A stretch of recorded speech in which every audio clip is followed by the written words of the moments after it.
Warmongering Patriotic Loops, Experiences in Balance Matrix 5v2 Excerpt Copyright sign Leading Edge International Research Group. All rights reserved. With the major, and related minor, warmongering patriotic experiential loops in full control of America during Endgame, this has become a major observational experience for the very advanced and higher incarnates who have broken these loops. Experiential loops are not only mental mindsets, but are also tied into emotional responses.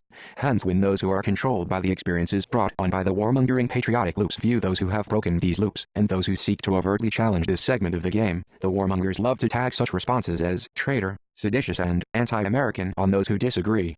Of course, they are all nonsense labels. The self-deception suffered by the warmonger patriotic types tolerates no individuality and seeks to suppress freedom of expression, all the while using freedom as a catchword. It is a lie. This is an Orion command as well as sequential in nature, conformity. While those who actively protest, and more, the invasion of Iraq seem to have broken their warmongering patriotic loops, they are actually fulfilling their part in the game by challenging the opposite polarity. Remember that the game needs both polarities to function properly, and both polarities have their own experiences. From my position as an awakened final, I can see the fallacies in both sides and their antics. For one, being anti-warmongering is not anti-American. It is an anti-government position. That's two different things. By using terms that the warmongers love, they try to put the other side on the defensive. Nothing works better than trying to shift land from your position to the other. This keeps you from having to defend something, in this case warmongering patriotism, that is defenseless when it comes to forcing one's perceived national will on another country. The other polarity believes that their marching, protesting, etc. will stop what Adolf von Busch and henchmen are doing. Nope. Von Busch and henchmen are marching to orders set by others. They are the visible icons of dark, but the true pullers of strings are in the dark. However, the higher selves of the protesters are gathering experiences, and that's the bottom line of the game for all higher selves.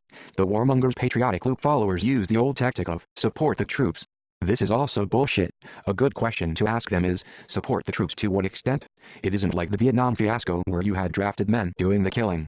Here you have volunteers who want to be there. Using this flawed logic of support the troops, the Iraqi people should be supporting their troops. Yet the American propaganda machine, equal to the German WWII machine and lies, would have us believe that the invasion is good and the Iraqis should support the invaders. My favorite response is, if the US was being invaded, would you support the invading country and welcome them? Interestingly, Graham Norton, British comedian and talk show host, is in New York City this week, March the 31st of April 4th on BBC America. On Monday night, he addressed his audience in Britain and said how amazing it is that an 8-hour flight from London and there is a whole other war here in the US, and they are winning over here. He continued saying that here it isn't a war but a liberation. How interesting that the Iraqis greet a liberation by going in the street and firing guns at anyone who isn't Iraqi. BBC America News is far more realistic than American propaganda mill news. I do not support the troops, the fascist government, or those who support the invasion. This was their choice and I will not validate their choice as being the right thing. It is not. At the same time, you will not see me in the street protesting or writing letters to editors.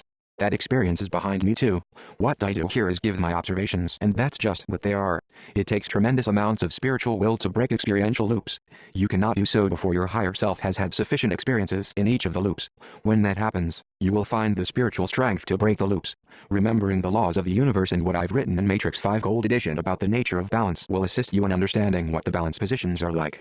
Forced conformity, uniformity and suppression of individuality are all contrary to balance. It does not take courage to go along with the crowd. That is too easy and a smooth road. It does take courage to break from the crowd and follow your own path, the rocky road. It's going to get far more interesting. Endgame is here. Trust in your higher self.